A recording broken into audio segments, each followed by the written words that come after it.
غیر یقینی کی صورتحال سے دوچار کرنے کی در پہ ہے، اور انہوں نے جو معاشی استحکام کی جانب بڑھنا ہے تو اس سلسلے کے اندر بھی رکھنا ڈالنے کی کوشش کی. آئی ایم ایف کو خط لکھ کے آئی ایم ایف پروگرام کو ڈیریل کرنے کی ایک ناکام کوشش کی گئی، لیکن اس کے باوجود ہم دیکھتے ہیں کہ پولیٹیکل اسٹیبلٹی دن بہ دن بڑھ رہی ہے، اور اس کے ساتھ اب وفاقی اور صوبائی حکومتوں کی تشکیل کا عمل مکمل ہو چکا. بالخصوص وفاقی حکومت کی جو اکنامک ٹیم تھی وہ بھی تقریباً جو مین سلاٹس کے اوپر ہے وہ مکمل ہو چکی ہے. تو بہت کلیئرٹی کے ساتھ آگے بڑھنا ہے کہ جو آئی ایم ایف کی آئندہ جو ایک قسط رہتی ہے کرنٹ پروگرام کی، وہ حاصل کرنے کے بعد ایک اور پروگرام حاصل کرنا ہے. اس حوالے سے دیکھے جائے تو گزشتہ کچھ ماہ کے دوران آئی ایم ایف کی کنڈیشنز کو مد نظر رکھتے ہوئے کافی امپورٹنٹ سٹیپس لیے گئے، اپنے آپ کو ایک فائنینشیل ڈسپلن میں لایا گیا، اور اس کے بعد اب جو فورن ڈائریکٹ انویسٹمنٹ اور دوست ممالک کے ساتھ مل کر مختلف جو منصوبے تھے ان کے اوپر عمل درآمد ہونا ہے. تو ایک جانب آئی ایم ایف کے پروگرام کے تحت آپ فائنینشیل ڈسپلن میں ہوں گے، اور دوسری جانب فورن ڈائریکٹ انویسٹمنٹ ہوں گی. آپ نے سستی پہیہ چلانا ہے، اور اس کے ساتھ ساتھ پرائم منسٹر نے اگلے 1 سے 1.5 ماہ کے دوران جو انرجی سیکٹر کے اندر سرکولر ڈیٹ کا مسئلہ ہے اور سسٹینیبل انرجی کا مسئلہ ہے اس کو ایڈریس کرنے کے لیے بھی ٹاسک دے دیے ہیں. تو یہ 3-4 بینچ مارک ایسے ہیں جس سے لگتا ہے کہ آپ کی فائنینشیل جو اسٹیبلٹی ہے اس کی طرف آپ گریجولی بڑھنے کا عمل شروع ہونے جا رہا ہے. ٹیم فوکسڈ ہے، اور پرائم منسٹر سمیت جو وفاقی وزیر خزانہ ہیں وہ خود ایک بہت وسیع تجربہ رکھتے ہیں. انہوں نے آ کے ایک ڈائریکشن بالکل واضح کر دی ہے، اور اس ڈائریکشن پر اب عمل درآمد کا آغاز ہمیں دیکھنے کو ملے گا آنے والے دنوں میں. تو کوئی ایسا مرمانے نہیں ہے کہ اب ہم لیکن سر معاشی مسئلہ وہی آ جاتا ہے یقیناً کہ جو معاشی بحران ہے اس کے لیے وہی غیر مقبول فیصلے کرنے ہوں گے.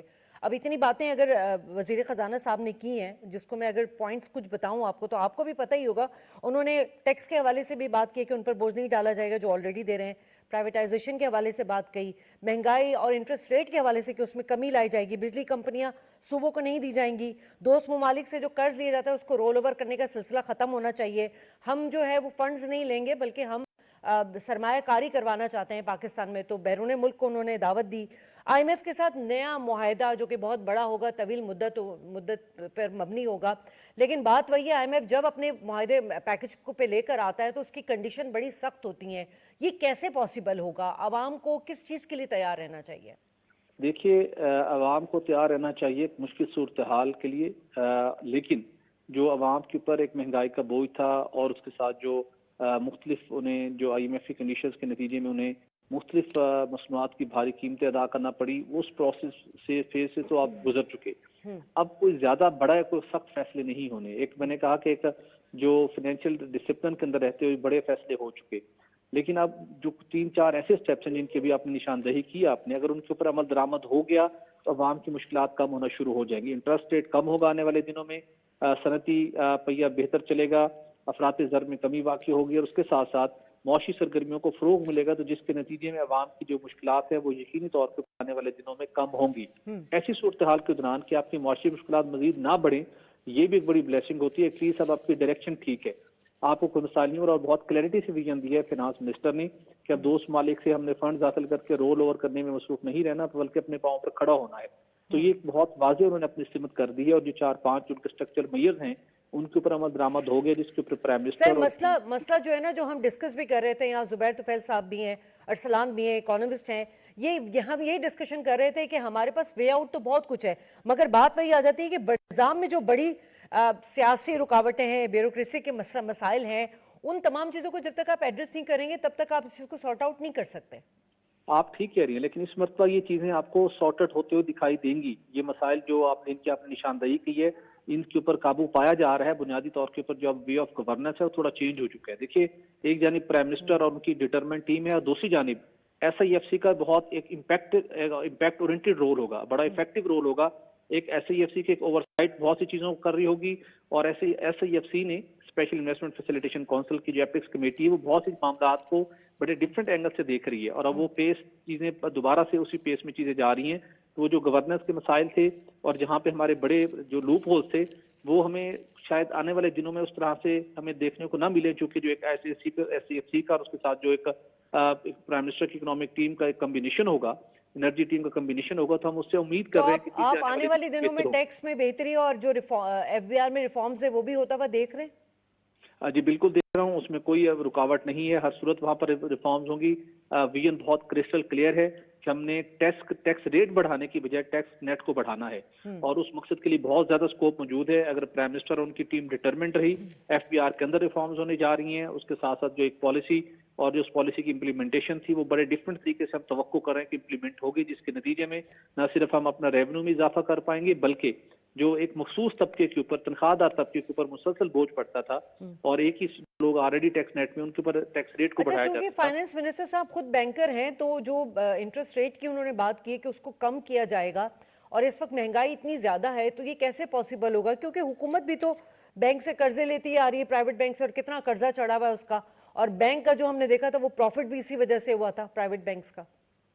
بالکل آپ ٹھیک کہہ رہی ہیں. جو انٹرسٹ ریٹ سے ریلیٹڈ جو بینچ مارک ہے، جب ان کو اوور آل آپ سیٹ کرنے کی کوشش کریں گے، اور حکومتی ٹیم کا ایک ٹارگیٹ ہے کہ ہر صورت انٹرسٹ ریٹ کو نیچے لے کے آنا ہے. بہت سے مختلف شعبے ایسے ہیں جو بینکوں میں پیسہ ہائر انٹرسٹ ریٹ کی وجہ سے فکس کر کے بیٹھے ہیں. اکنامک جو ایکٹیویٹی تھی وہ سلو ڈاؤن تھی، مختلف شعبے فل ایکٹیویٹی کے اس کی ایکٹیویٹی نہیں ہو پا رہی. جب انٹرسٹ ریٹ نیچے لے کے آئیں گے، لوگ اپنا وہاں سے پیسہ پل آؤٹ کریں گے، وہ دوبارہ سے مارکیٹ کے اندر پیسہ ڈالیں گے، اکنامک ایکٹیویٹی جنریٹ ہوگی، تو اس سے آپ کی صورتحال کو آپ کو بہت بہتری دکھائی دے گی. اس میں بہت بالکل ایک بات واضح ہے کہ انٹرسٹ ریٹ ہم نے نیچے لے کے آنا. اس انٹرسٹ ریٹ کے اوپر لوگ کاروبار کرنے پر تیار نہیں ہیں. بینکس ہیں وہ ایک بہت اب نارمل پروفٹ کما رہے ہیں، اس کے اوپر وہ خود بھی بینکرز ہیں. پھر وزیر خزانہ ان کو اس اینگل کو دیکھنا چاہیے. ابھی بھی کچھ رپورٹس میں کچھ بینک نے تقریباً 86% تک انہوں نے منافع کمایا ہے. پہلے بھی بہت زیادہ وہ منافع کماتے رہے، تو اس بینکنگ سیکٹر کو بھی وہاں پہ تھوڑی سی ریفارمز کرنے کی ڈیفینیٹلی ضرورت ہے.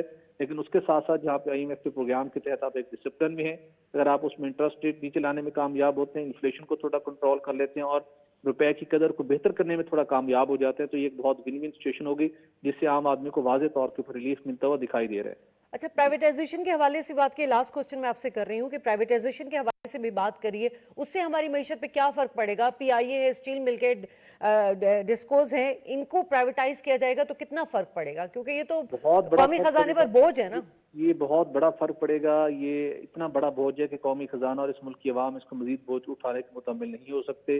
یہاں پر ہمارا سالانہ 1000 سے 1500 روپے کا سالانہ نقصان ہے، اور کہیں پہ اس کے اوپر امپروومنٹ نہیں ہے. اس کی اشد ضرورت ہے کہ ہم اس خسارے سے فوری طور پر نکلیں، اور اس کے ساتھ ساتھ جو ہماری پروفیٹیبل کمپنی ہیں، جن کا پورا پیسہ ہم یہاں پر ڈمپ کر دیتے ہیں، وہ تاکہ وہ بھی بہتر پرفارم کر سکیں. اور جو 4-5 بڑی کمپنیز ہیں، بھلے وہ خسارے میں ہیں یا جو ایون کچھ ابھی پروفٹ میں بھی ہیں، ان کو کرنے سے، پرائیویٹائز کرنے سے یقینی طور کے اوپر ایک تو آپ کی اکنامک ایکٹیویٹی کے اوپر بھی اثر پڑے گا، فورن انویسٹرز بھی آئے گا، اور اس کے ساتھ ساتھ جو گورنمنٹ کی لائبلٹیز ہیں وہ کم ہوں گی. تو پرائیویٹائزیشن ناگزیر ہو چکی ہے، بالخصوص ان اثاثوں کی جو قومی خزانے پر بہت بڑا بوجھ بن چکے ہیں. جی ٹھیک ہے سہیل، بہت شکریہ آپ نے وقت دیا. ارسلان، آپ کو کیا لگتا ہے کہ گردشی قرضوں کا جو ہے واحد حل نجکاری ہے؟ جی دیکھیں، سب سے پہلے تو آپ کو سرکولر ڈیٹ کم کرنے کے لیے ایک جو پروگرام میں آئی ایم ایف کو ہم نے پروپوزل دیا تھا کہ 1.2 ٹریلین آپ اس میں کم کر سکتے ہیں، اس میں صرف ٹیمپریری سپلیمنٹری گرانٹس جو ہیں وہ آپ کو الاؤ کرنی ہے. آئی ایم ایف سے ریکویسٹ یہ مانگی تھی، جو آئی ایم ایف نے کہا کہ نہیں، دس از اے شارٹ ٹرم سولوشن، آپ کو لانگ ٹرم سولوشن کی طرف جانا ہے، جس میں آپ کو تھیفٹ کنٹرول کرنا ہے، آپ کو ریکوری بڑھانی ہے، آپ کو کاسٹ آف الیکٹریسٹی آگے جا کے لے کے آنی ہے. لیکن یہ تین اتنی آسانی سے نہیں ہو سکتی. دیکھیں، اس میں بات یہ ہے کہ جب آپ کا انڈسٹریل ٹیرف اتنا زیادہ ہے اور آپ کی کاسٹ آف انرجی اتنی زیادہ ہے، بیکاز لوکل گیس آپ کی ڈپلیٹ ہو چکی ہے، آپ کو RLNG امپورٹ کرنی پڑتی ہے، تو آپ ویسے ہی کمپیٹیٹیو رہے نہیں ہیں، اور اس پہ آن ٹاپ آف اٹ شرح سود بھی آپ کا 22%. تو آپ کو گروتھ کرنی ہے انڈسٹریز کے اندر تاکہ ڈیمانڈ بڑی ہو، ورنہ اتنا سرپلس جو ہے وہ آپ کی کیپیسٹی ہو گئی ہے کہ یہی ریٹ اور بڑھانے پڑیں گے.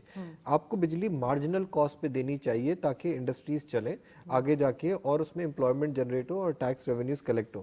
اب سیکولر ڈیٹ کو سالو کرنے کے لیے آپ کو سب سے پہلے تو نیپرا اور اوگرا کو اتنا انڈیپینڈنٹ بنانا ہو کہ cost of electricity and cost of gas immediately pass on ہو. یہ جو پلان تھا آپ کا 1.2 ٹریلین کا، اس میں ایک یہ تھا کہ جو انڈسٹریز کراس سبسیڈائز کر رہی ہیں، مطلب انڈسٹریز بوجھ اٹھا رہی ہیں ریزیڈینشیل کنزیومرز کا، آپ ان کو ختم کریں. انڈسٹریز کو جو کاسٹ ہے، کاسٹ پہ ان کو دیں آپ اپنی بجلی اور گیس، اور ریزیڈینشیل کو اگر امپیکٹ پڑ رہا ہے تو بالکل جو نیچے لوگ ہیں ان کو BISP کے تھرو ان کو آپ 500 یا 1000 یا 2000 روپے ایڈیشنل ٹاپ اپ کر دیں تاکہ وہ زیادہ اپنا بہتر اس طریقے سے استعمال کریں. دیکھیں، ہم لوگ کو فوکس کرنا چاہیے بیکاز ایشوز بہت زیادہ ہیں، ہم لوگ باتیں بڑی آسانی سے کر رہے ہیں. یہ جو ٹیم آئی ہے اس میں اورنگزیب صاحب نے بڑی اچھی بات کی کہ جو پرسکرپشن ہے نا وہ سب کو پتا ہے کہ پرابلمز کیا ہیں، لیکن اب ہے امپلیمنٹیشن اور ایگزیکیوشن. اس کے علاوہ آپ کو آنیسٹلی شازیہ کوئی سولوشن نہیں ہے. میں آپ کو صرف ایک ایگزامپل یہ دے دوں کہ